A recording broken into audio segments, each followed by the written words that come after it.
Oh wait, I wanted to start with the bread. Okay, hold on. Okay, look. This is the sourdough.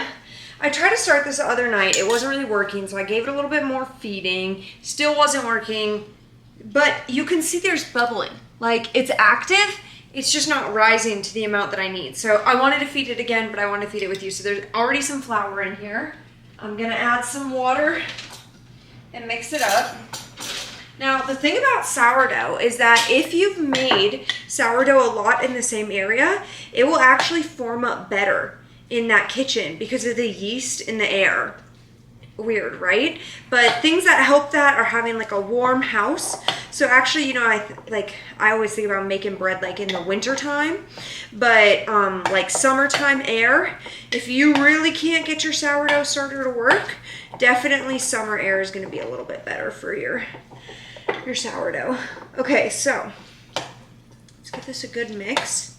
I don't know, I feel like this might be a little bit thick, but as somebody who hasn't made pancakes in like ever a while, I don't know. And I put a little bit more of my starter in here too, just because I just don't know. I don't know, something must be off about my ratio since I'm not measuring anything. But yesterday I fed my ginger bug, but I guess let's feed it again right away so we don't forget about it.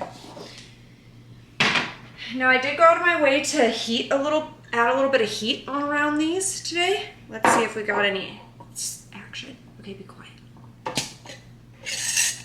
That's a good sign. That's a good sign. You don't have to necessarily close this. You can leave it cracked open or with a rag over the top and just like a ponytail or something, like a rubber band, I guess.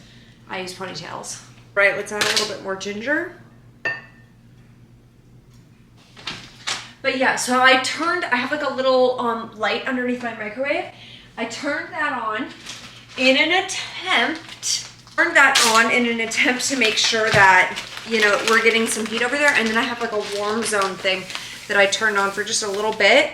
And I might try to turn it on again tonight, especially before it gets cold.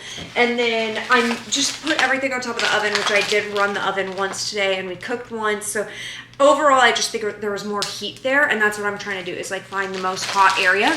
I put it by a window, but honestly, it's been so chilly. It was hot the first couple days when I was here. It was warmer, and I didn't take advantage of the situation. Now it's been cold, and I can't get anything. Okay, we're just gonna close it up. Mixy, mixy, mixy, mixy. Make sure there's no pop on it. Close it, and we're done. All right, to our bone broth mixture.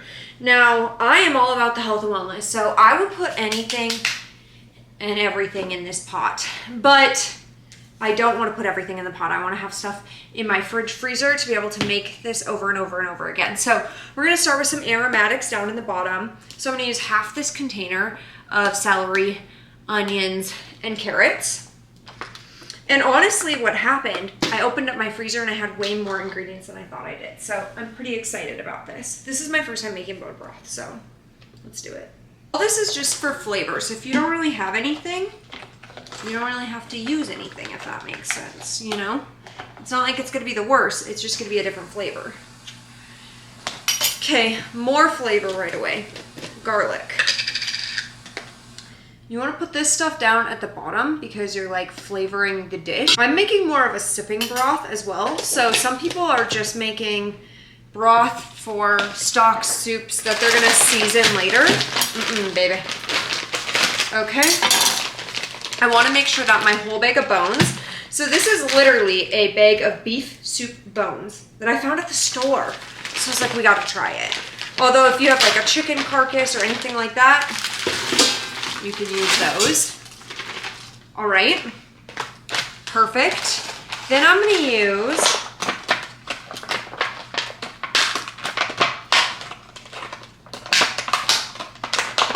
I'm just showing you what I put in mine. So if we make this and it's really good, we can make it again. I had a cabbage left.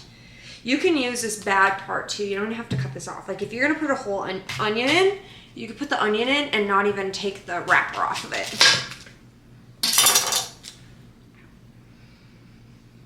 Ooh, I don't know if this could be good. Wait.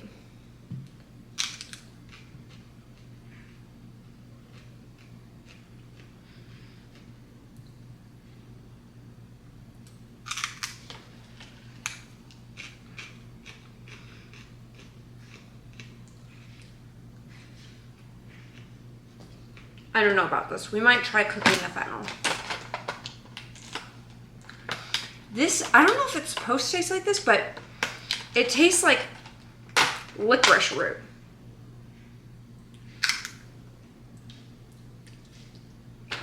No. Okay. These mushrooms are said to add a little umami flavor, but again, just use whatever you have. Then in my freezer stock, and I'm not going to add the whole thing, I'm just going to add like a little.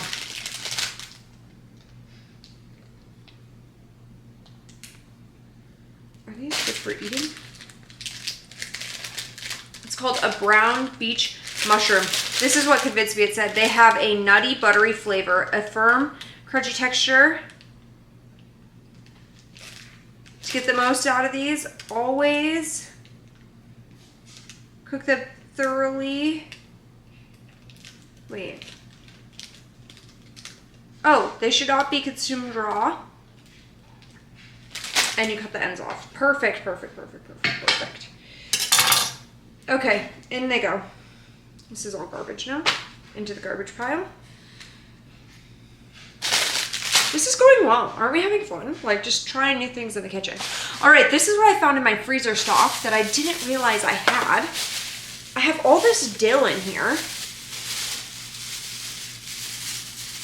Again, like I just had extra from a recipe. I wasn't gonna use it in time before it went bad. I just threw it in the freezer and now we're gonna have delicious dill. And I love dill, like I could eat it in everything. So that's how it's getting in there. I guess maybe I'll use this to store the rest of my mushrooms. And I'll chop the ends off of these before I put them in there. So that when I take them out, I could just dump them right in next time. It'll be no big deal. Maybe separate them a bit. Perfect. We're gonna do chives. These came from my frozen collection again. I'm trying to use that stuff up first. That way if I want to do something with the fresh ones, I can. All right, if you have Celtic sea salt, I guess throw some of that in. If you don't, let's just see what we have. Now we're gonna fill to the fill line of this bowl. Okay, so 2.5 hours. Oh, also somebody said it's stinky. I was thinking like good smell, like, cause you know, cooking in like a soup, something like that. They said bad. So just for good luck, I'm putting it out in the garage. Just in case. Okay, tonight I'm going to attempt to cook steak. This is gonna be an elk steak, which usually when I make elk steak, I guess I don't really know what I do, but I don't cook it like a traditional steak. Tonight, I'm gonna try to cook it like a traditional steak, but instead of just using salt and fat, I'm gonna use dairy-free butter, of course. And I'm gonna try this seasoning. It's called Black and Tan. Look at this. Usually anything that is good on like beef is good on elk because it's like a red meat. They're slightly different. I don't really understand the difference. Here's the thing. Look at this. It's literally black. I don't know. It's so interesting and I don't know how to use this. It's salt, spices including pepper, rosemary, Hawaiian black sea salt, activated charcoal from coconut shells, brown sugar, garlic, espresso ground coffee. So we're gonna try some of this on there and hopefully we don't mess it up. So I think I'm just gonna take the meat out, rub it down, let it sit for a minute, and then we're gonna sear it with some butter and do the splashing butter thing and just see how it's looking at that point. And no promises on it being good. Oh, and I think, I don't know, I feel like garlic. Do we add garlic with this? This has a little bit of garlic. I was thinking some garlic with this. So I guess maybe, I don't know. Originally I was thinking dill, but I don't think dill is gonna go with this. I just feel like you always need like an herb, a green. They did rosemary, but I don't really like rosemary. So this is a light rosemary. I don't know. I think I'm just gonna show you the finished product and none of the steps because I don't wanna expose myself too much in my lack of cooking ability. Pre-cooking. This is what it's looking like. Just so you can see it. I'm just as shocked as you. We're gonna see how it looks at the end. I'm gonna show you the coolest little fermented thing that we can make. I've never made it before. So we're gonna use some honey. And I just got this at the farmer's market, but you can really get any kind of honey. And this one's the wildflower one, so you can see how dark it is. See, this is like, hold on, where'd it go? Yeah, look, this is like a pure honey, which you consider honey, like they sell at the grocery store. This one's wildflower, so this has way more like pollens and stuff like that in it, and it's gonna give you different benefits. So what we're gonna make today, we're gonna make two things with this honey, but today we're gonna work on the lemon. So I'm just gonna show you how to make it real quick, and then when it's done, I'll probably show you how to use it and how I'm gonna eat it, but it takes like 3 weeks to come kind of like to its full form. So you want to get making it way before you actually want to eat it. So the fastest way to do it, put some honey in your jar first. And I think we have enough lemons to go about halfway along the jar. And I do want to save some of this honey because I plan to also use it. Oh my gosh, hold on. Wow, that's some of the most delicious wildflower honey I've ever had, but I didn't realize I was putting so much in. That's fine.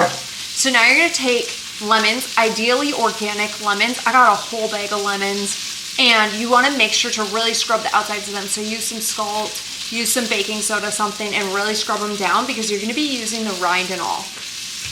And I've never done this before. I just watched a video online. So we're really trying this together, and we're gonna see if it's as good as I'm thinking. But I loved how cute she cut up the little lemon pieces. So we're gonna half them again. Now, I can't remember if she got the seeds out at this point. Not focus on taking the seeds out. So I'm just gonna assume that's gonna resolve itself, but she did cut off the ends. So I think that's our sign to get rid of them. She's making what she's calling like a lemon preserves chong is what it's called. So we'll just see. All right. And she made like these little teeny tiny slices. Should we sample one for good measure? I like that, which gives me the impression I'm gonna like this recipe. And then what we're making is like a lemon syrup, fermented, so you can put it in a sparkling drink. You can use it as a fruit syrup in a beverage. So many different things. I'm really looking forward to it. All right. I'm going to show you once I've filled up my jar with some of the lemon. Submerge this all into the honey. That was the same amount of the original honey, and this was only like 2 lemons. So I feel like you actually don't need like a full bag. You don't need a lot. Okay, so a little bit more honey, and then we're going to let it sit out on the counter for 3 days.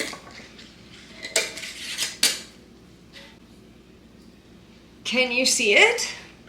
This is what I made. Thanks for coming. The sourdough, it almost doubled in size, so I'm gonna feed it again. All right, this is what we're left with.